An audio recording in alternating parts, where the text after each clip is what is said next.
Hey guys, what is up and welcome to a new Tesla update video. So today, it's a Sunday of course, I will be uploading the video for Tesla today. That should have been on Thursday, right? Again, I was out of town, but nonetheless, let's go over Tesla stock. Let's go over what actually happened on Thursday and what we can expect moving into a potentially pretty big week on Tesla here with earnings coming up, of course, after market closes on Tuesday. So if you enjoyed, please don't forget to hit that like button. This is not financial advice and I am not a financial advisor. And of course, if you enjoy my technical analysis, thoughts on the charts, etc., well, I do share my thoughts with my members every single day as the market is actually open and trading. So if you're interested in that, definitely check it out. Link is down below. Just $3 a month. You get access to all of my thoughts, posts, updates on Tesla, sometimes other stocks, of course, as well. And for $5 a month, it gives you access to the second tier, which includes Tesla naturally in the first tier, plus the other stocks, but also includes NVDA if you're interested. But jumping into it, Tesla closing the day pretty much flat, actually closing at $241.50 per share, which compared to the market, you can argue is pretty much in line, right? The market also closing pretty much flat.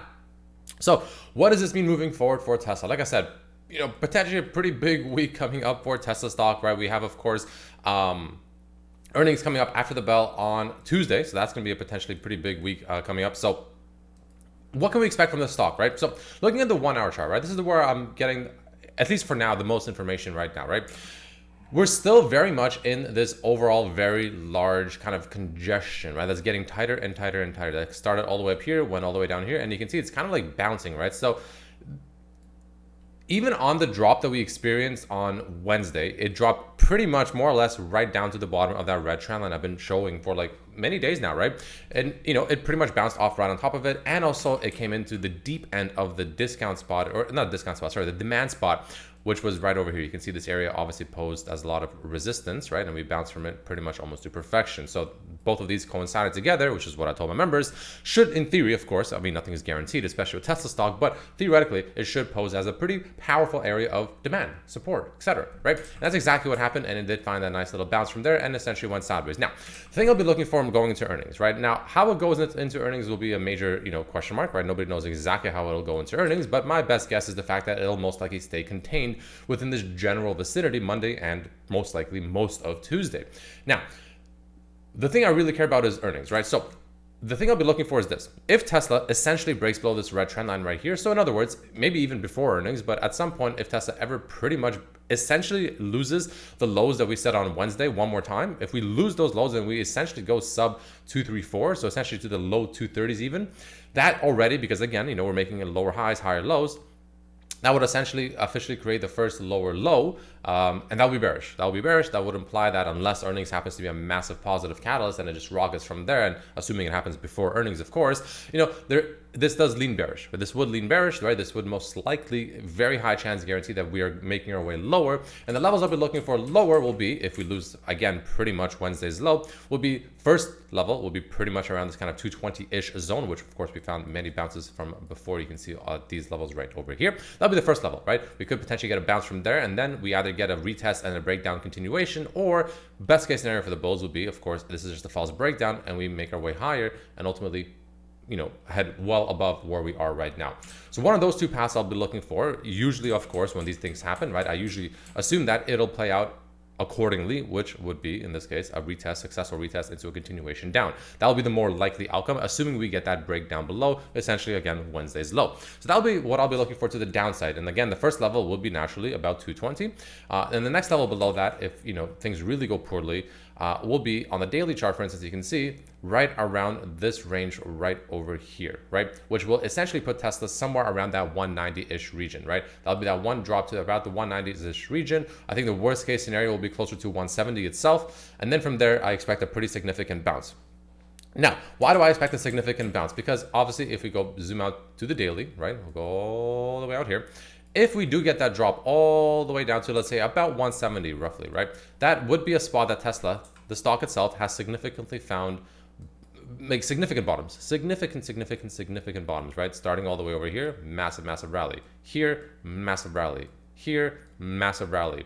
And there's another one right there coming up potentially if, of course, things really hit the fan and we do end up going down pretty substantially from where we are right now, which from here would be a drop of about assuming this of course happens, another 30% drop, right? So if that actually happens, this will be the level I'll be looking for as kind of my worst case realistic scenario, which again, around 170, but wouldn't be surprising if about 190-ish is all we get as well, assuming we take that bearish path downwards. Now, obviously the true bearish path is if we lose this green trend line, but that's something else to talk about.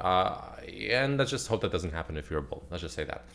So that'll be what I'll be looking for to the downside if, of course, things don't go very, very well. I also want to bring up trend spider here. You can see we've been pretty much dancing right around this sort of area right around in the center over here. I can kind of draw like, oops, this kind of center area right here. You can see the volume profile on the side. It has that massive spike and it has that volume point of control area, this kind of purple-ish line, which implies that at least in the 1 hour chart, this range has been the range that has been trading.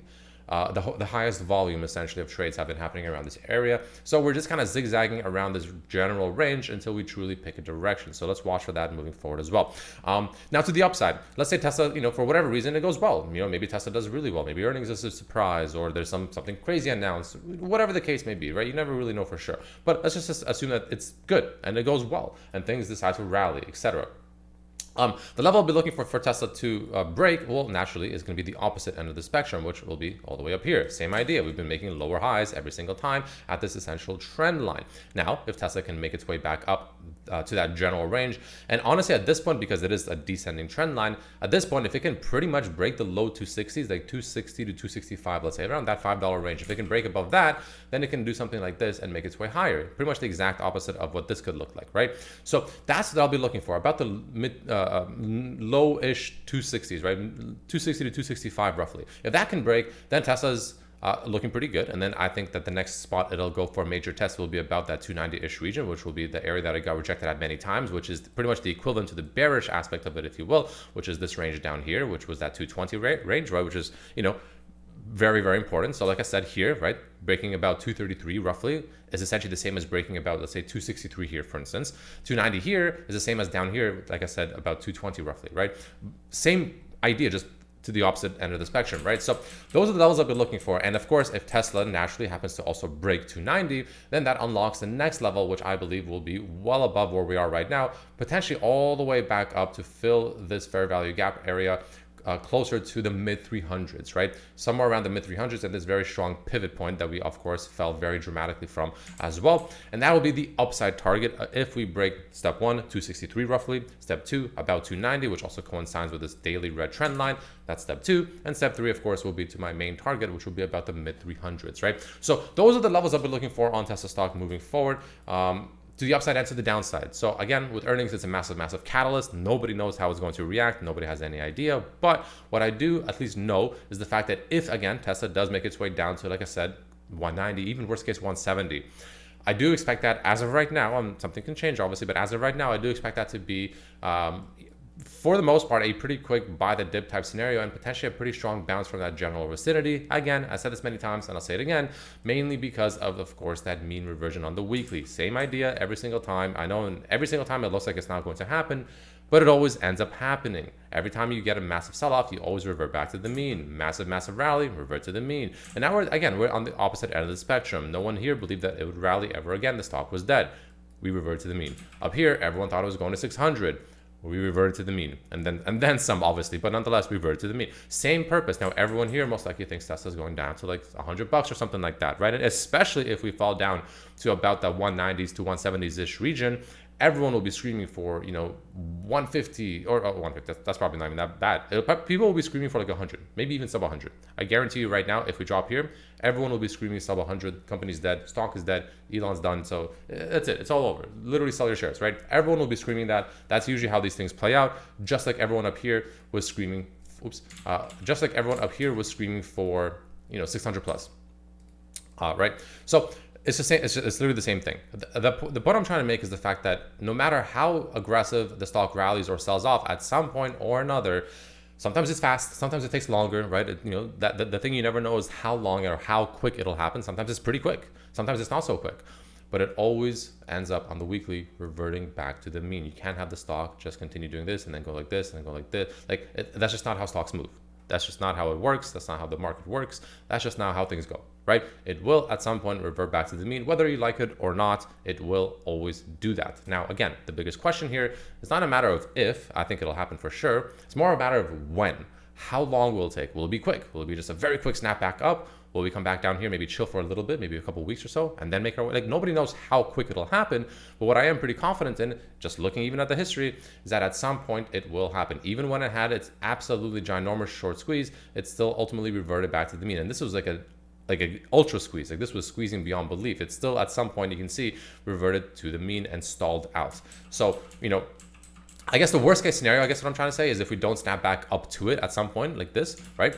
Then we just ultimately go super duper duper sideways here for so long that this ends up just coming back to us and it reverts back to the stock as opposed to the stock going back to the mean, essentially. That is a possibility, right? That doesn't usually happen, but that is a possibility. So let's watch to see how this happens. But the point is the fact that, especially if you fall down to about the 190s to 170s, I personally believe, just my opinion, not financial advice, the downside should be very limited from that general vicinity, mainly because of what I just said. So yeah, that's kind of what I got for you. Thank you so much for watching. If you enjoyed, don't forget to hit that like button. Take a quick look at options flow, actually, right, to see what's happening over here with Tesla's options flow towards the end of the day. On Thursday, pretty mixed flow, actually. We had some pretty aggressive put orders come in for next week, actually. Right here you can see 125 strikes. Some about 166k 125 strike, but on the flip side, some about 1.2 million leaps on Tesla, 520 strike a couple of years out. That's pretty interesting. But yeah, kind of all over the place, honestly. Other than those two right there, I don't really see anything worth mentioning, personally speaking. So yeah, other than those, also the options flow was pretty light on the day. But yeah, so let's see what this plays out. Let's see how it actually unfolds moving into the early next weekend earnings. Everyone's expecting bearish earnings. It probably will be, unless something crazy is announced, to be completely honest with you. But that doesn't mean the stock has to tank, because Tesla stock, it's it's a different beast in itself, for better or for worse sometimes. So yeah, thanks so much for watching. See you tomorrow. Peace.